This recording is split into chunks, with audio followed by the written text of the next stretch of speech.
Bueno, muy buenas tardes a todas y a todos. Mi nombre es Celeste, yo soy encargada de Ciencia Abierta, una iniciativa implementada también por el proyecto Explora Aysén del Ministerio de Ciencia, ejecutado por la Universidad Austral de Chile, del campus Patagonia. Y hoy, desde Ciencia Abierta, nos quisimos sumar también a esta actividad tan entretenida y con un material tan valioso para la valoración y cuidado de los anfibios, porque desde el instrumento tenemos como objetivo generar espacios de encuentro donde la curiosidad y la interacción busquen también ser medios para fortalecer el vínculo entre la comunidad científica y la sociedad. Y para esto, hoy tenemos un invitado muy especial que quisimos invitar para compartir en este espacio, para conversar también. Así que para no quitarle más tiempo a su presentación, voy a presentar a nuestro invitado, que es Felipe Rabanal. Ahí que lo pueden ver, creo que está con su video, ¿está? Sí, ahí está. Hola Felipe. Felipe es biólogo y herpetólogo de la Universidad Austral de Chile, máster en zoología y especialista en anfibios de Chile. Actualmente Felipe es presidente de la Asociación Red Chilena de Herpetología, RECH, una entidad que reúne a científicos especialistas en el estudio de anfibios y reptiles de Chile, y también es miembro del grupo de especialistas en anfibios de la Unión Internacional para la Conservación de la Naturaleza de Chile. De Chile, sí. Felipe además es curador de eNaturalist Chile, plataforma de identificación de la biodiversidad en Chile. Y sus áreas de interés son estudios de especies de anfibios que habitan los bosques templados del sur de Chile. Tiene experiencia en proyectos de conservación de especies, investigaciones de campo, estudios de línea base, de fauna nativa, divulgación científica y una marcada vocación docente. Así que dejo con ustedes a Felipe. Muy bienvenido, Felipe, y gracias por acompañarnos. Hola, ¿qué tal? ¿Cómo están? ¿Cómo están todas, todos? Gusto saludarlos, muchas gracias por la invitación también.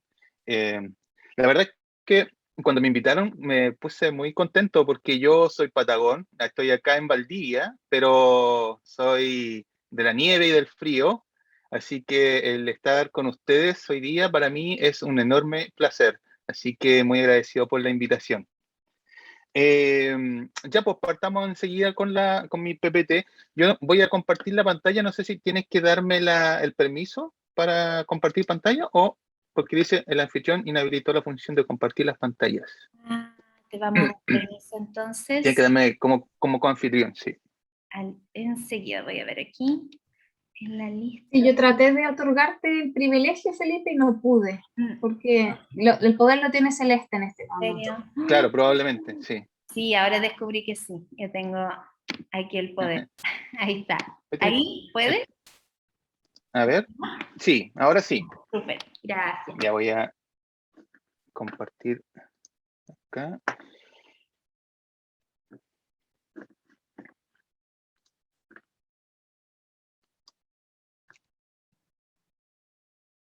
¿Qué pasó? A ver. ¿Se ve mi pantalla ahora? ¿No? No aún. Ya, dame un segundito. No sé qué sucede, pero ¿por qué no me deja compartir pantalla esta vez? Debería estar compartiendo y no. No nos aparece. A ver si puedo. Ahora sí, ahora va a aparecer. Ya.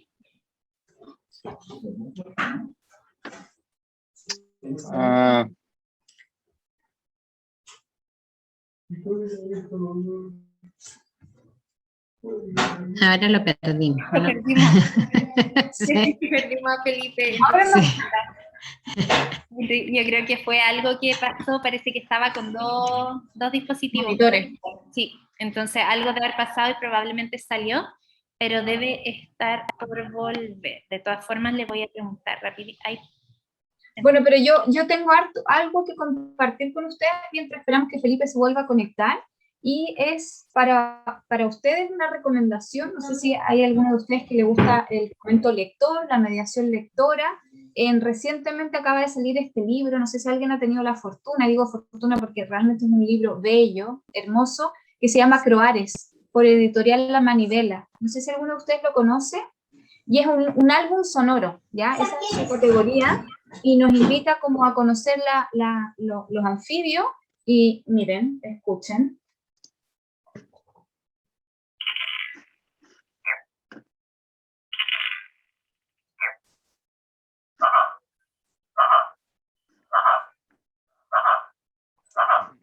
Bueno, ahí volvió Felipe, estaba ahí Sí, como comentando. Está bonito ese libro. Es precioso. Bueno, Felipe también colaboró en este libro, él les puede contar más. Creo que ya está en Coyhaique, porque me soplaron que ya están algunas librerías de Coyhaique. Así es que los dejo también porque es una forma de acercarse desde el lenguaje y comunicaciones también con los anfibios. Así que te dejo, Felipe. Ahora se ve perfecto la pantalla. ¿Ahora se ve? Sí. Ya, súper. Me tiró para afuera y no sé por qué se taimó, pero bueno, las cosas de la tecnología. Y ya, pues, vamos con la presentación entonces.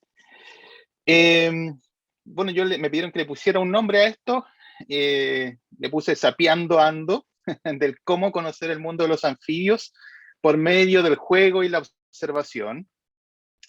Y porque básicamente de eso se trata, ¿no? Igual algo estuve escuchando de lo que le hicieron a ustedes ahora como inducción, así que creo que va justamente en la línea. Y bueno, permitan que me presente. Ya me hicieron una presentación que es como la presentación académica, digamos, y está bien. Yo de hecho a la Celeste le dije, bastaba con que dijeras que era ranólogo, ranólogo y divulgador científico, con eso me bastaba, pero está bien. Porque básicamente eso es lo que le digo a la gente. Yo le digo que soy herpetólogo y siempre abre las tremendas pepas la gente. Oh, pero ¿cómo herpetólogo estudias herpes? No, sí, no estudio herpes, sino que estudio a los herpetozoos. Viene de herpeton, que son los animales que se arrastran. Eso significa herpeton, ¿ya? Y logos, estudio, el que estudia los animales que se arrastran. Quizás ya se lo habían dicho en la introducción o la inducción. Y pero lo que yo quería comentarles, porque esto no es por ser autorreferente, sino que en el fondo esto tiene sentido con el final de la presentación. A mí de pequeñito me gustaron los anfibios y los reptiles y todos estos animales que son considerados como las alimañas, ¿no? Como que la gente les decía las alimañas, las abuelitas, les tenían como miedo, decían que salían verrugas si uno las tomaba. Entonces, de muy pequeño yo tuve afición por eso, me gustaban las serpientes, me gustaban las ranas, desde muy chiquitito. Chiquitito estoy hablando desde, o sea, mis recuerdos se remontan hasta kinder, yo jugaba con la lagartija y con la ranita y salía a buscar. Así que siempre estuvo presente esa curiosidad. Me gustaban los reptiles y los anfibios, pero finalmente decanté por especializarme más bien en los anfibios, más que en los reptiles, si bien me siguen encantando, ¿no? Hago muchas fotografías, de hecho esas fotografías son mías y bueno, aquí le iba a decir, ahí salgo con una ranita de Darwin y a mano desnuda. Delante en el video de la Javiera decía que se usaban guantes. Esta es una fotografía actual, ¿ya? Con guantes y como debe ser. Aquí estoy a mano desnuda porque esta fotografía es de los albores del 2000 y en esa época no era tema el asunto de usar guantes para manipular anfibios, ¿ya? Eso es súper importante, se los comento, y también Javiera lo comentó en el video que me presentaron, que, claro, con el tiempo los científicos van ajustando sus formas, sus metodologías con el avanzar del conocimiento, básicamente. Y claro, efectivamente, lo que pasa es que estos animales, como decía Javiera en el video, tienen una piel muy, muy sensible, entonces, claro, ahora imagínense ahora, sobre todo en estos tiempos del COVID, que nosotros nos echamos muchas desinfectantes en las manos y cosas, puede transmitirle a los anfibios bastantes problemas, ¿ya? Entonces, siempre usamos guantes y guantes especiales que se llaman guantes de nitrilo, que son guantes que no traen ese talco que traen los guantes de látex. ¿Han visto que ustedes se ponen los guantes y tienen como un talco? Ese talco es tóxico, ¿ya? Entonces, usamos guantes de nitrilo que no los tienen. Bueno, dicho eso, me encantan los anfibios. Entré a biología a la Universidad Austral a estudiar estos animales y me hice científico, o sea, de formación soy científico, cuadradito, con el tema de partí con el tema de hacer investigación científica, bueno, la sigo haciendo en realidad, y bueno, haciendo como los clásicos papers, toda esa información que en realidad nunca llega a nadie, ¿no? Pero al final de un largo camino, la verdad es que ese camino, el de la ciencia dura que le llaman, como que sí, me motiva y es interesante porque uno va descubriendo cosas y es súper entretenido, pero no llega a la comunidad, ¿ya? La gente como que no pesca, no le llega el conocimiento científico a la gente. Entonces ahí dice mis motivaciones y justamente, como podríamos decir, en la volada actual de Felipe Rabanal, está la divulgación científica por sobre todo. Si hay una cosa que me interesa es hacer divulgación científica y sobre todo me gusta mucho el trabajar con niños. Y aquí estoy disfrutando efectivamente de entregar el conocimiento a los niños y jóvenes. Me gusta mucho, me motiva. Y bueno, yendo a la presentación, porque me pidieron que le hablara de mi experiencia en el mundo de hacer trabajos con la gente y en divulgación científica o proyectos relacionados, pero que tuvieran que ver con los anfibios. Y bueno, ¿por qué estudiar anfibios? La verdad es porque son sumamente interesantes. Son un modelo animal muy interesante. Desde siempre los científicos han utilizado los anfibios como modelo animal para poder estudiar. En el video de la Javiera hablaba acerca del ciclo de la vida de las ranas. La metamorfosis es probablemente uno de los procesos más hermosos de la naturaleza. O sea, imagínense, un día eres un huevo, que de ese huevo sale un renacuajo, ¿no es cierto? Eres un pez, una cosa como un pez que nada en el agua, y pasado una cantidad de procesos internos, después termina siendo un ser vivo que tiene patas, que respira aire y ya no usa el agua. Entonces hay todo un cambio increíble que es probablemente uno de los procesos más maravillosos de la naturaleza.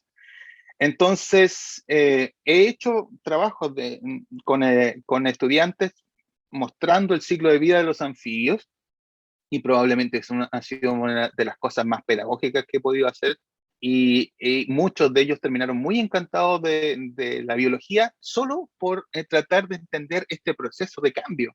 Entonces, es muy maravilloso el poder aproximarse a estos animales. Pero no todo es tan hermoso, hay cosas que también son tristes y hay que reconocerlas. De hecho, en el mundo los anfibios están en franca declinación. Acá en Chile nosotros tenemos 60 especies de anfibios, ¿no? Y todos ellos son anfibios anuros, o sea, ranas y sapos. Hay otros anfibios también, ¿cierto? Como las salamandras, los ajolotes, las cecilias, etc. ¿Ya? En otras latitudes y en otros países. Pero acá en las ranas y sapos de nuestro país están en problemas. Fíjense en este gráfico de torta, un 15% de las especies están en peligro crítico de extinción, un 36% en peligro de extinción. Y si sumamos el peligro crítico, en peligro, vulnerable y casi amenazada, que son las categorías de amenaza, suman más del 70% de las especies de anfibios que están en problemas.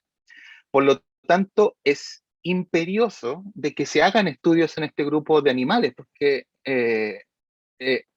de alguna forma, nosotros que somos los grandes causantes de la desaparición o el retroceso de las especies, también puede estar en nuestras manos el poder darles una ayuda, ¿no?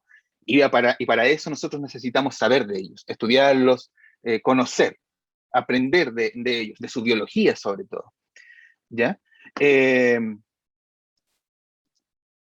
Y sin ir más lejos, o sea, ¿cómo es de necesario que sigamos estudiando estos animales que hasta los días de hoy en pleno siglo XXI, aparecen horrorosidades como esta que vemos en pantalla, que es, fíjense, ese es un sapo, no es acá en Chile, es en México, es un sapo al cual le habían hecho todo esto, le habían cerrado el hocico, ¿no?, con alambres.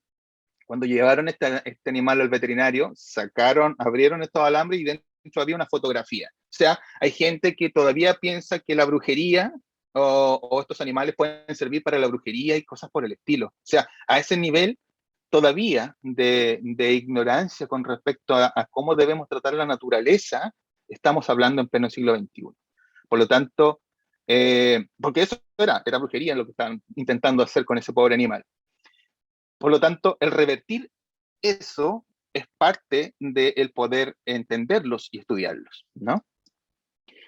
Y para terminar con esta parte de por qué estudiar anfibios, la verdad es que hay muchas razones por qué son buenos un buen grupo para estudiar.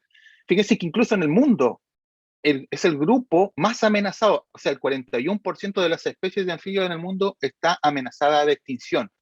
Ni los mamíferos, ni las coníferas, ni las aves, ni los tiburones, ni los corales, ni los crustáceos están tan amenazados como los anfibios. Por lo tanto, es súper importante el poder entenderlos, aprender de ellos, estudiarlos y, por supuesto, conservarlos. ¿Sí? Y son un mundo por conocer. Y por ahí yo alcancé a captar, cuando entré, un tema que estaba hablando, que hablaba Javier en el video. ¿Era un video o era ella? No, era un video, creo que alcancé a ver. Era un video. No sabemos una montonera de cosas los científicos, todavía, nada, de la base, de lo básico de la biología de los anfibios en Chile no sabemos nada. Nosotros los científicos en términos generales en Chile nos pegamos un salto cuántico de lo que es el conocimiento básico de la biología a comenzar a hacer proyectos muy, muy elevadísimos, pero nos saltamos todo un proceso, toda una parte de entender lo básico. ¿Por qué? Porque nos queríamos poner como a la altura de cómo en Europa y Estados Unidos estaba llevando la ciencia. Pero claro, ellos llevaban mucho tiempo trabajando en ciencia y ya todo lo básico lo recorrieron y los archivos recorrieron y nosotros no. No sabemos cosas.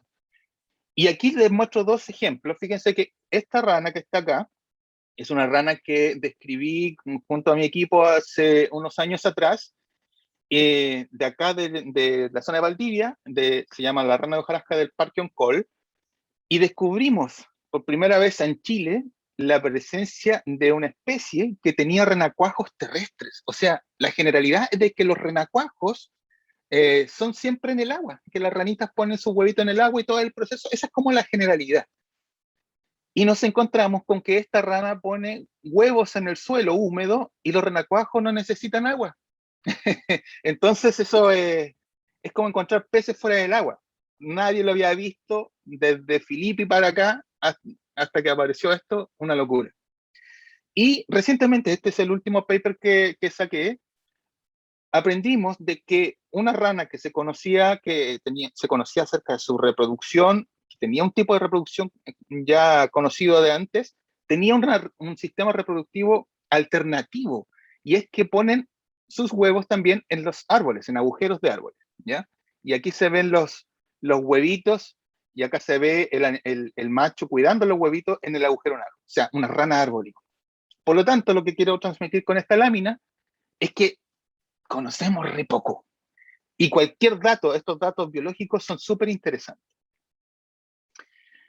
Entonces, y aquí va el tema de la experiencia de trabajo, uno de los proyectos, se me vinieron, cuando me pidieron esta charla, se me vinieron una montonera de posibilidades de trabajo de qué mostrarles, pero les voy a mostrar uno de los más significativos y que me llenó más el corazón también, que es un proyecto que hicimos con Explora CONICET en el proyecto CTI, ¿no? Ahí dice, es una iniciativa Explora CONICET que busca ser una plataforma de encuentro entre el mundo de la ciencia, la tecnología y la innovación, para trabajar con niños y niñas, ¿ya? Y jóvenes. Y bueno, mediante la articulación, el trabajo colaborativo y en el mundo de la escuela. Ese era como el tema. Y nosotros con un equipo postulamos para poder hacer un proyecto con niños de zonas rurales, acá en Valdivia, y nos tocó trabajar con niños de Lanco, en la zona de la región de Los Ríos. ¿Y qué es lo que queríamos hacer? Queríamos, entonces, utilizando los anfibios como modelo, poder abordar el tema de los anfibios y que los niños se interiorizaran de ello, tocando las diversas asignaturas. Trabajamos con niños de primero básico, las diversas asignaturas, haciendo un codiseño con el profesor, con la profesora en este caso, y codiseñando entonces las asignaturas, nosotros las interveníamos y trabajábamos en conjunto con el profesor para diseñar. Entonces trabajamos en ciencias, trabajamos en lenguaje y comunicación, trabajamos, bueno, esto que están viendo ahí en pantalla es el ciclo de indagación, eso es lo que tratamos de trabajar en el área científica. No sé si le hicieron la inducción o habrá hablado del ciclo de indagación, pero es como el ciclo, es como la forma más básica o una forma más resumida de trabajar el método científico, ¿ya? Donde se hace una pregunta, después de la pregunta se hacen experimentos u observaciones y después se hace una reflexión de lo que se observó. Eso es como grandes rasgos, ¿ya? Y hicimos salidas pedagógicas, llevamos a los niños al campo a ver a las ranitas, ya les voy a comentar más detalles, y por ejemplo en artes manuales, no recuerdo cuál es el nombre que tienen ahora, han cambiado tanto, en mi tiempo eran artes plásticas, pero ahora creo que no sé, artes manuales, no me acuerdo. Y entonces ellos también pudieron trabajar artes manuales, pero haciendo ranitas y temas relacionados. Y como les decía, entonces se tocaron diferentes tópicos. También se trabajó, por ejemplo, en lenguaje, se hicieron interpretaciones de lenguaje, o sea, de títeres y sombras chinescas, entonces, y todo era anfibios. El tema central eran los anfibios, ¿ya? Y así nosotros podíamos de alguna manera ir metiendo el tema de los anfibios en la cabecita de los niños, pero con diferentes asignaturas. En matemática aprendieron a hacer gráficos, etc. Pero bueno, veamos el proyecto. Primero, cuando llegamos con los niños, les pedimos como instrumento de evaluación que, que dibujaran una rana. Y esos son los dibujos de rana que hicieron.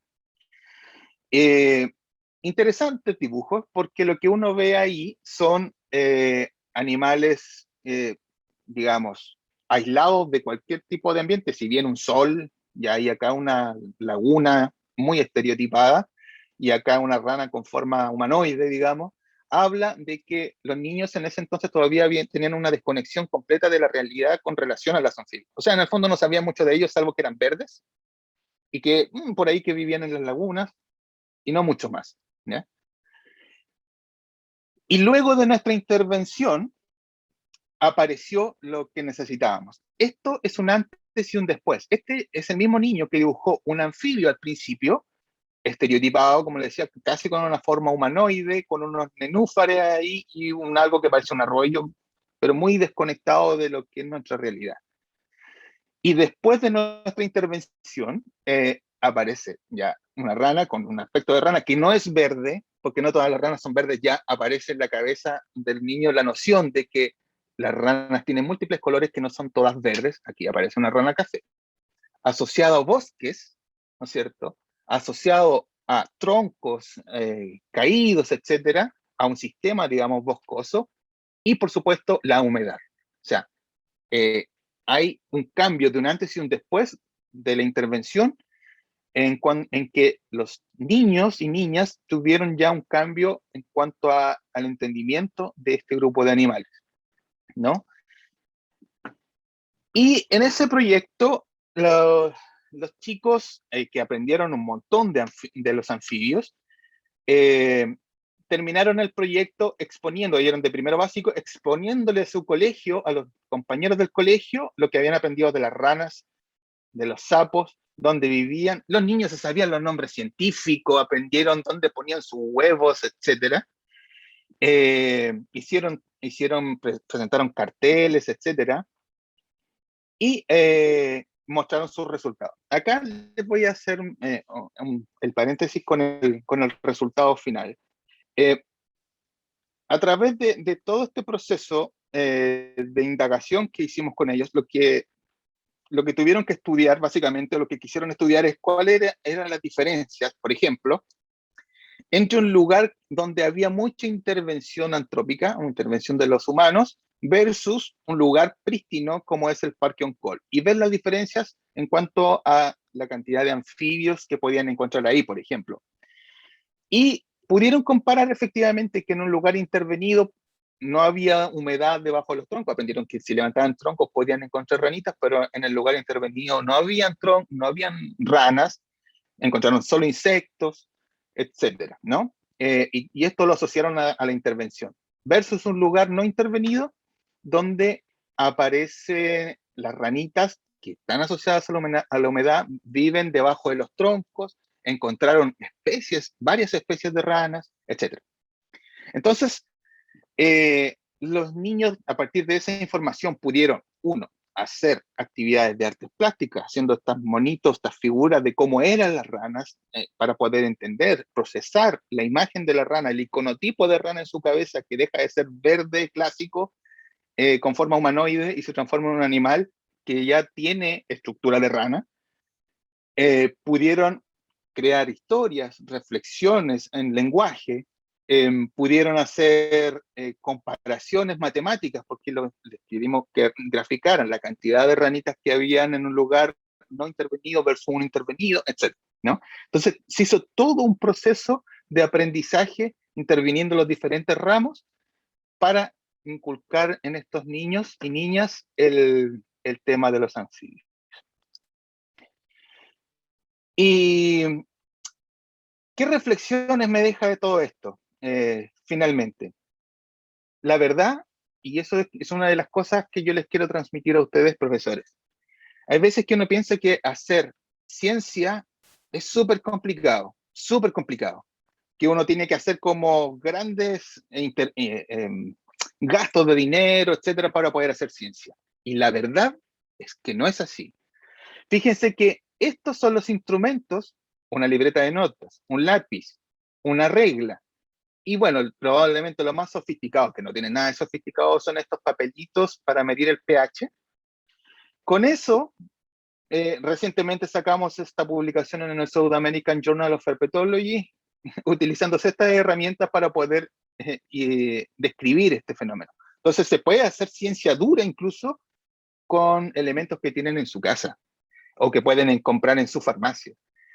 No es necesario, profesores, profesoras, no es necesario que utilicen grandes elementos técnicos para hacer ciencia. Lo importante aquí es la pregunta, y cómo con instrumentos sencillos se pueden abordar preguntas y obtener información. Y la siguiente reflexión, probablemente, yo no soy pedagogo, yo no vengo de la academia de pedagogía, soy científico, pero mi reflexión ha sido, bueno, a mí lo que me sirve o lo que siempre yo quise que me enseñaran, cómo me enseñaran, yo ahora lo estoy aplicando. En el fondo yo soy un niño con cuerpo de adulto en el fondo, ¿ya? Y el aprendizaje más significativo, profesores y profesoras, es la emoción. La emoción. Yo descubrí de que la forma más adecuada para poder transmitir o implantar una idea es a través de la emoción.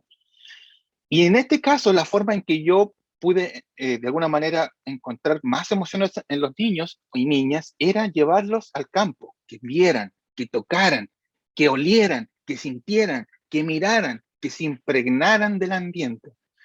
Y es en ese momento en el que se están exaltando las emociones, es cuando la información queda grabada en la cabeza y de ahí no la saca nadie más.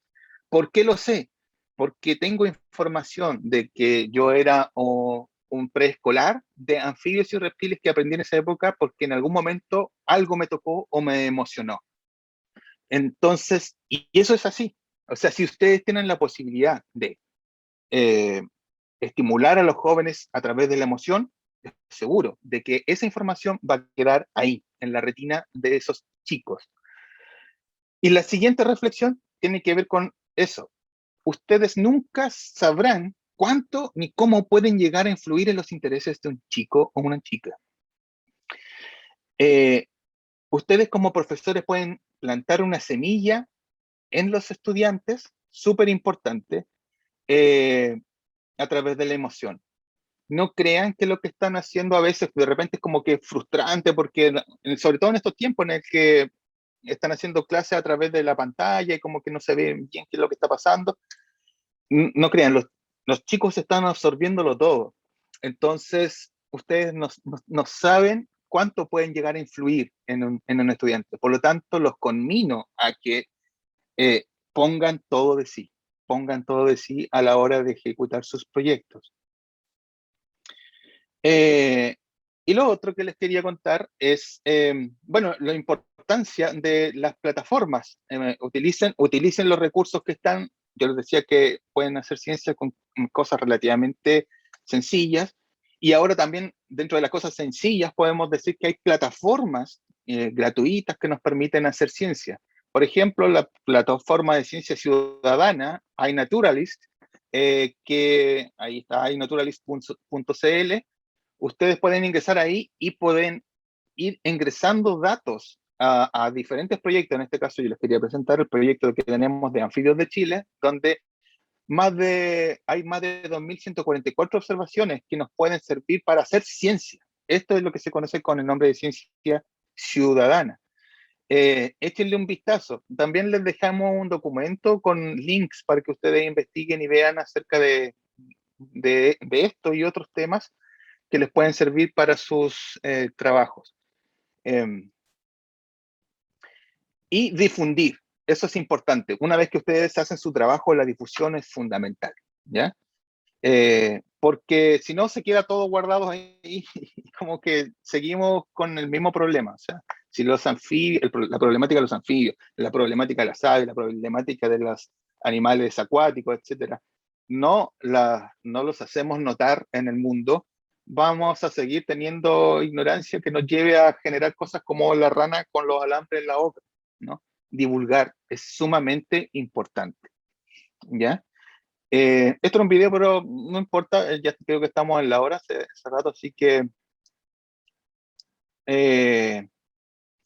me dijeron que necesitaban un espacio para conversar, así que lo que quería presentarles era grosso modo esto, pero podemos conversar más. Yo les puedo, si me preguntan, yo les puedo seguir contando del proyecto que hice y más cosas. Esa ha sido mi experiencia una de mis experiencias con el trabajo de los anfibios, y los invito a maravillarse con este mundo. El mundo de las ranas y los sapos es increíble, y sobre todo trabajarla con los niños y niñas es realmente enriquecedor. Así que los dejo para que me hagan preguntas. No sé, Celeste, yo no sé si estoy en el tiempo, si me pasé demasiado. Podemos conversar, justamente como mencionas, sería súper bueno, nuestra idea un poco conversar también, poder hacer preguntas, aprovechar este espacio, dialogar. Sí, porque... Dejamos abierto, como dice Felipe, yo también los invito a, si quieren prender Sí. el micrófono, por el chat, Sí. también veo que hay alguien que está escribiendo por el chat, lo voy a ver, pero también los invitamos a abrir su micrófono, me sumo a la invitación de Felipe para que podamos conversar, hacer preguntas. Sí, porque aquí fue como, esto es como apretado así, muy apretado, pero no, por yo tengo tiempo. Yo me imagino que ustedes tienen sus tiempos ahí acotados, pero pregunten lo que quieran. Aquí estoy para ustedes. Ahí veo que María prendió su micrófono, no sé si tiene alguna pregunta, yo voy a ver mientras el chat, pero vi que... Sí, quizás ahí, Felipe, si quieres dejar de compartir pantalla para que podamos ver Perdón, sí. interlocutores. A ver, porque Ya, yo creo que Raquel tiene una pregunta en el chat, pero no sé si alguien quiere abrir su micrófono además. Creo que Raquel estaba con problemas de micrófono, porque ya. les había mencionado, si quieren, puedo leer la pregunta de Raquel y después vamos con Andrés y Tatiana, que tiene la manita levantada, ¿les parece? Voy a solamente leer la pregunta de Raquel. Raquel nos pregunta, ¿qué respuesta le doy a un niño cuando me pregunta cuál anfibio está macho y hembra identifica la diferencia de ambos sexos externamente? Y dice, ya. estoy en el consejo de profes. Disculpen, dejé de compartir pantalla, ¿cierto? Sí. ¿Sí? Sí. Ya. ¿La diferencia entre machos y hembras en las ranas? ¿Esa es la pregunta? ¿Cómo diferenciarla? La mayoría de las especies tienen dimorfismo sexual, ¿no? Así como los humanos, nosotros notamos cuando hay una hembra y cuando hay un macho, en términos generales. El dimorfismo sexual en las ranas también es posible, pero también depende de las especies, ¿eh? No todas las especies son iguales. Pero a ver, en general, las hembras suelen ser más grandes que los machos. Esa es una de las cosas. ¿Por qué? Porque no sé si vieron en la última diapositiva que dejé, ahí salía, de hecho era un amplexo de una hembra con los machos, o sea, salía una ranita una arriba de la otra, el abrazo nupcial. La hembra tiene que llevarse de mochila al macho. Por lo tanto, el macho suele ser más chiquitito, porque si fuera mucho más grande, bueno, sería doble trabajo para la hembra, ¿ya? Así que las hembras suelen ser más grandes y robustas que los machos, que suelen ser más menudos y más pequeños. Lo otro es que como los machos de una gran cantidad de especies cantan, tienen generalmente en esta zona, como la papada, que se llama el saco gular, más oscuro o coloreado acá, como esta zona. Porque esta es la zona que generalmente se expande cuando cantan, ¿ya?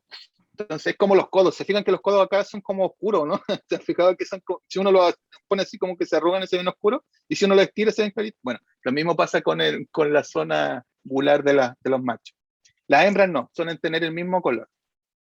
Y lo otro es que muchos de los machitos tienen en las manos, acá en las manos, o algunos también incluso en el pecho, unas espinas para poder, o espinas o unos como, se parece un poco son unos callos, se llaman callosidades sexuales, y que en algunos casos le ayudan al macho a aferrarse a la hembra, que son como resbalositas, ¿no? Entonces los anfibios son como medio resbalositas, entonces para aferrarse a la hembra en el abrazo nupcial.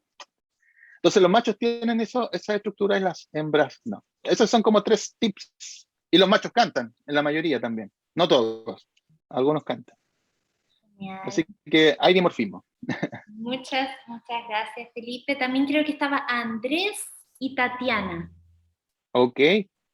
Con la manito levantada, así que... ¿Van a hablar? ¿Sí? Ok. Hola Felipe, Andrés por acá. Hola. De Puerto Aysén. Hola, ¿qué tal? ¿Cómo va? Hola, felicitaciones, sabes qué linda la presentación, se nota tu pasión por los anfibios, quedó demostrada completamente, y también al entregar tu pasión hacia los niños y las niñas. Yo creo que ahí fue la clave de esto tan lindo que te salió hoy día. Gracias. Tengo unas par de preguntas. Cuando uno va de noche a hacer la observación, ¿hay algún riesgo con el tema de los flash o de la luz cuando uno enfoca para mirar de más cerca o para tener esa fotografía? Sí. Es una pregunta interesante porque la han hecho varias veces, sobre todo a mí que soy fotógrafo, y fotografío muchos anfibios de noche, etc. Y la verdad es que no hay evidencia de que, por ejemplo, el flash, o sea, no hemos encontrado nunca un paper que sugiera de que el flash pueda dañar, por ejemplo, la retina del ojo o que genere algún impacto, digamos, en el tiempo, ¿ya? Pero, ojo, una cosa es que no genere un daño en el momento en el que estamos flasheando y tiramos 2, 3 flashes, y ya puede ser, ¿no? Que no genera un daño. Pero otra cosa es que yo tome un anfibio que está en un lugar y le doy media hora de flashes, o media hora de intervención o lo que sea. Eso sin duda está generando un estrés innecesario en el animal. O sea, si tú vas y con mucho respeto fotografías un animal, sacas 3, ya 4 fotografías o lo que sea, pero medido, no debería ocurrir nada, o no hay evidencia que ocurra algo dañino, ¿ya? Lo sabemos porque en animales en cautiverio no se ha visto, se han fotografiado y se han visto que no en el tiempo no han disminuido ni su capacidad de reaccionar, ni de cazar, etc. O sea, pero no han sacado nunca un paper en relación a eso. Y lo otro significa también entrar a abrir el ojo, a lo mejor, qué sé yo, pero no se han hecho trabajo en ese.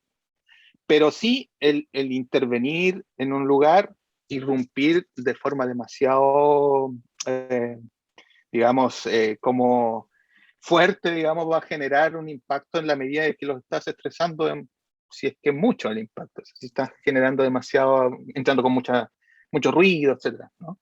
Pero básicamente es eso, sí. Y el otro es como un comentario general nomás, la importancia de que brindan los humedales hoy en día que están tan de moda para, para que sean resguardados y protegidos. Sí, Entonces ahí recobra aún mayor, ya que se mencionó también en la presentación de que las aguas que estaban contaminadas provocaban también un riesgo para la vida propia de los anfibios en general. totalmente. Por eso es que se le llama que son centinelas, son especies centinelas. En el fondo, cuando nosotros vamos a un lugar y en ese lugar, por ese motivo, teníamos los registros de que había una gran cantidad de anfibios y de repente desaparecieron los anfibios, es que algo, eso nos está diciendo, algo pasó ahí. Que son los primeros en general de un impacto, cuando hay contaminación de agua, cuando hay tala de bosque, etcétera, porque son tan sensibles que rápidamente se afectan. Digamos, son centinelas, pero es triste que sean centinelas, en el fondo, porque, claro, es a costa de ellos mismos. Entonces, bueno, pero sí, es fundamental el tema de tener en consideración la sensibilidad de estos animales, sin duda. Sí. Eso por mi parte, muchas gracias nuevamente y No, un gracias por gusto. la perspectiva. Sí, por supuesto, adelante. Andrés y Felipe también, muchas gracias. Y Tatiana tiene su manito levantada. Hola, Hola, Tatiana, ¿cómo Felipe. estás? Bien, gracias. ¿Tú? Bien, gracias. Qué Somos bueno. canarios, por eso es que nos conocemos. Sí, sí, sí, sí. Felipe, un poco con esa característica de especie centinela, la verdad es que me gustaría saber cómo has podido abordar con el uso de los territorios con respecto a la baja población que hoy se nota.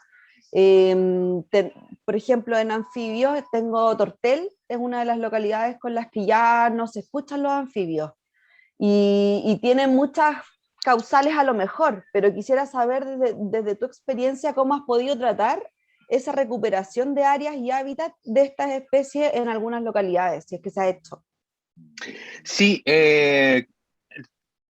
acá en la región de los ríos se han hecho unas cuantas, o sea, de hecho he participado en unas cuantas aproximaciones ahí en el tema. Te voy a dar un ejemplo bien puntual. Eh, esto está pasando en todo Chile de partida, la disminución, y en el mundo. O sea, disminución de poblaciones de anfibios está sucediendo en todas partes, sobre todo porque nuestro avance como humanos es cada vez mayor, estamos interviniendo los bosques, los humedales, como decía en Francisco, etc. Entonces esto sucede en todas partes. Acá en Valdivia nosotros tenemos una especie, en la zona de la región de los ríos, una especie de rana que está en peligro crítico de extinción, y que de hecho es dentro de las 100 especies de anfibios más amenazadas del mundo, está en el número 10. O sea, es un top 10 de ranas del mundo, pero malo. Así, o sea, está al borde de la extinción. ¿Ya? Y esa especie estaba en contados arroyos de la región de los ríos. ¿Ya? ¿Y por qué? Bueno, básicamente porque vive asociado a cuerpos de agua, y solamente arroyos, no sale hacia las zonas boscosas, pero vive en arroyos de características muy especiales, físico-químicamente hablando de la calidad del agua, y siempre cubierto con dosel, con árboles, etc. Entonces la gente, claro, probablemente las poblaciones disminuyeron porque talaban los árboles, intervenían los cuerpos de agua, y eso ha generado un impacto importante en la especie. Pero fíjate que ocurrió un experimento, dentro de todo esto hubo un experimento casi fortuito. Resulta de que uno de estos arroyos que tenía esta especie, en Mewin, que se llama esta rana se llama la rana verde de Mewin. Había un arroyo que nosotros visitábamos constantemente y nosotros contábamos una cantidad de ranas durante el día, ¿ya? Y resulta que las vacas bajaban siempre a ese arroyo a tomar agua, y las vacas son súper pesadas, por lo tanto pisoteaban el arroyo, lo destruían, y eso afectaba los lugares de postura de huevo, etcétera. Finalmente se veían afectados. Y los dueños del sector decidieron cercar esto. Cercaron y al cercar generaron que evitaran que las vacas fueran al arroyo. Se llenó de quila esa cuestión, tanto que casi no podíamos meternos a buscar la rana, pero las ranas comenzaron a crecer en cantidad en la población, pero así, ¡pum! Por lo tanto, eso a nosotros nos dio señales para después poder ocuparlo en un proyecto, que fue un proyecto GEF, que nos permitió el poder hacer, dentro de los planes de conservación para la especie, de esta especie, el cercar lugares donde nosotros descubríamos que estaban, cercarlos para evitar de que hubiera intromisión de animales y que hubiera más bien efectos relacionados con el hombre, que porque las vacas llegan ahí porque está relacionado con efecto antrópico también, claro, son animales los que llegan ahí, pero las vacas están ahí por los humanos, entonces ese efecto antrópico igual. Por lo tanto, sí, es posible intervenir localidades para generar las condiciones adecuadas que los anfibios le permita repuntar a los anfibios. Y lo hemos visto, es posible recuperar lugares, ¿ya? Y ese fue un ejemplo súper puntual y un ejemplo de que es posible, ¿ah? Es posible. Con una acción tan simple, claro, puede ser un poco cara, porque cercar no es barato, pero se pueden hacer este tipo de intervenciones. No sé si eso responde un poco a tu pregunta, Sí, ¿no? sí, porque justamente este material apoyaría como la educación social o ciencia abierta, como dice Celeste, además de la pedagogía que entrenan a los profesores, y la verdad es que está como bien en boga en esta localidad por lo menos, el ya no escucharlas. Entonces también tiene que ver con que con que nos hagamos parte como personas Sí. de esos cambios en nuestros entornos. Y lo otro es cuál es tu visión, o me ha tocado a mí también salvar ranitas, y en esa misión también, ¿cuál es tu visión con respecto a lo que piensa Chile con la protección sobre todo de esta especie? Porque yo creo que somos pocos. Yo estaría con mucha gente, me gustaría que hubiese mucha gente a esa orilla de camino salvando ranitas. Entonces, también, ¿cuál es tu visión como profesional del área de la ciencia? ¿Y para dónde camina Chile en esa protección ambiental y en específico de esta especie? ¿De la especie que te comenté yo? Sí, de la ranita en general. De las ranas en general. Sí, sí, en Chile, ¿cómo ves la protección de esa? Sí, yo siento de que cada vez más el hecho de que se esté trabajando en temas de divulgación ha puesto en la palestra el tema de las ranas como algo importante. 30 años atrás, 20 años atrás no era relevante, las ranas eran, las ranas, de hecho, sin ir más lejos, mi mentor, a quien quiero mucho, y todos los mentores del pasado también, si esto no es que esté malo, sino que fue así, tenían las ranas en colecciones, en frascos, con cientos de ejemplares. Yo recuerdo haber visto en las colecciones herpetológicas cientos de ranitas de Darwin dentro de frascos. Eso ya no sucede, ya hay una conciencia incluso desde la academia, ¿ya? Y con esto que nosotros estamos haciendo de la divulgación científica, y por eso que yo los invito a que comiencen a trabajar, como tú dices, con todo ese deseo de poder hacer más cosas, divulgando, nosotros podemos generar instancias de conservación. La conservación no la hacen los científicos, ojo, la conservación la hacemos todos, y la conservación es un tema multidisciplinario, multifactorial, por lo tanto, no hay que desestimar el poder de la divulgación científica en generar, de alguna manera, o propiciar la conservación de las especies. O sea, nosotros hicimos este trabajo con rana, incluso una persona acá, Valeria Ochoa, hizo una rana gigante, un insutofrino acálpico que lo anduvimos paseando por diferentes lugares. Trabajamos acá con diferentes ONG Alerce, la Universidad Austral, etcétera, y se hicieron hartas actividades durante harto tiempo, y eso ha ido poniendo en la cabeza de las personas: los anfibios existen, hay que protegerlos. Entonces, yo veo que Chile le falta mucho todavía por el tema de conservación, pero vamos en buen camino si es que no bajamos los brazos, ¿ya? Y el detalle es que los profesores pueden hacer mucho por esto. No crean que los profesores no tienen que ver con la conservación, tienen mucho que ver. En la medida que son capaces de transmitirle estas ideas a sus pequeños, me acordé de una situación, a propósito de lo mismo. Eh, Después de esta intervención del proyecto que les comentaba, llegó un día un papá de una niñita, me dijo, profesor, tengo que decirle algo. Mi hija un día llegó a contrariarme. Me dijo, papá, me mentiste. Las ranas no hacen salir verrugas y no son animales malos, son animales buenos. Y tengo que decirle, profesor, que yo aprendí de mi hija. Y qué cosa más bella que me hayan dicho eso, yo lo encontré hermoso. O sea, derechamente, porque hubo una transmisión, claro, del académico al niño, pero el niño a su padre, y su padre asumió lo que el niño le enseñó. Eso es divulgación científica, en el fondo. Y la divulgación toca los corazones también. Y eso tenemos que propender. No sé, esa es como mi opinión. Por eso estoy enamorado de la divulgación científica. Creo que es súper fundamental para poder conservar. Gracias, Felipe. Tatiana, gracias a ti. Gracias, Tatiana y Felipe también. Muchas gracias. Nosotros está muy entretenido y muy emocionante, y para mí por lo menos esta conversación la encuentro muy interesante.